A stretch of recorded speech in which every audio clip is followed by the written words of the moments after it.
Twebwe mw'ishirahamwe Urikombe rero dukoresheje ubuhinga dufise mu gucukura ivyo bijanye n'ivy'ububandi, bijanye n'ivy'amakomisiyo, turabona yuko kubera izo mvugo zitandukanye, turabona yuko hashobora kuba harimwo ivyerekeye ubunyonyezi muri ivyo bijanye n'inzoga zikorwa urutavanako mu gihugu cacu. Dusavye rero dushimitse ko abategetsi bohumuriza abenegihugu bihereje ivyo binyobwa, bakongera kandi bakabasigurira bakababwira ingene bagiye kubakingira ku bindi binyobwa bihari bitarahagarikwa bariko barihereza.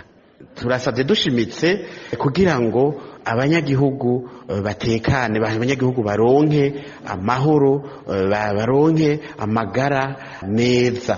Ico rero mw'ishirahamwe Urikombe natwe tugiye gufasha, tugiye kurungika vuba bwango umugwi w'abahinga bakaruhariwe mu kurondera ivyo vy'ubuziranenge mu bindi bidandazwa vyiherezwa n'abanyagihugu kugira ngo ubuzima bw'abanyagihugu bubandanye butera imbere. Tugiye kandi gusaba leta ishireho inyigisho kuri abo bakora ibintu, abo ba entrepreneur bakora ibintu abanyagihugu bakenera, babigishe ingene bakora ibintu vyankenerwa, ibintu bikenerwa n'amagara y'abantu, bidatuma amagara y'abantu asinzikara. Dusavye dushimitse kandi ko leta yotegeka ikigo BBN kugira ngo camena ntaryo kiriko kirasuzuma kenshi cane ivyerekeye ivy'ubuziranenge mu bidandazwa, kuko basuzumye ubwa mbere gusa bakibemerera bagaca baja ngaho bakiryamira.